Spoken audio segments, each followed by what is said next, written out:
അൽ Muqtadir jewellery കേന്ദ്ര ഏജൻസികളുടെ നിരീക്ഷണത്തിൽ.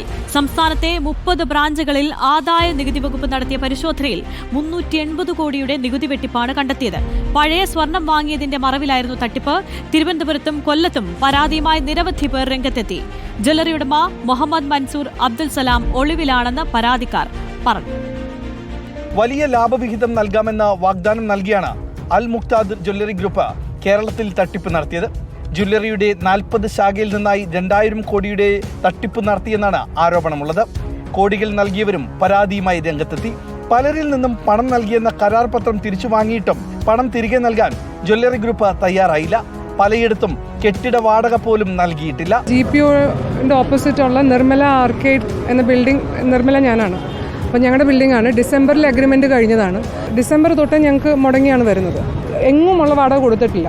മോളെ കാശാണ്. മോക്കാണെങ്കിൽ സുഖമില്ലാത്തൊരു കുട്ടിയാണ്. കാശുമില്ല, പ്രോഫിറ്റും ഇല്ല, ഒന്നുമില്ലാതെ ആകെ വിഷമഘട്ടത്തിൽ നിൽക്കുക. അപ്പം മക്കളുടെ കാര്യത്തിന് വേണ്ടി ഇട്ട പൈസ സ്വർണ്ണമാണ് ഇട്ടത്. അപ്പോൾ അത് ചോദിച്ചു വന്നപ്പോൾ ഇല്ലയെന്ന് പറഞ്ഞപ്പം അവരെ സബ്ജക്റ്റൊക്കെ മാറി. പിന്നെ സ്വരവ്യത്യാസം വന്നു.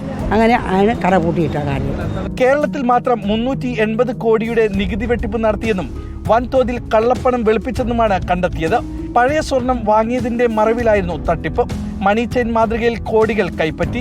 50 കോടി രൂപ വിദേശത്തേക്ക് കടത്തിയതായും കണ്ടെത്തിയിട്ടുണ്ട്. ദുബായിൽ നിരവധി നിക്ഷേപങ്ങൾ നടത്തിയെങ്കിലും ആദായ നികുതി വരുമാനത്തിൽ രേഖപ്പെടുത്തിയിട്ടില്ല. മുംബൈയിലെ ഗോൾഡ് പർച്ചേസ് സ്ഥാപനവുമായി നടത്തിയ സ്വർണ്ണക്കച്ചവടത്തിലും കോടികളുടെ തിരിമറി നടത്തിയിട്ടുണ്ട്. പണം നഷ്ടപ്പെട്ടവർ ഇപ്പോൾ മുഖ്യമന്ത്രിക്കും DGPക്കും പരാതി നൽകിയിരിക്കുകയാണ്. റിപ്പോർട്ടർ, കൊല്ലം.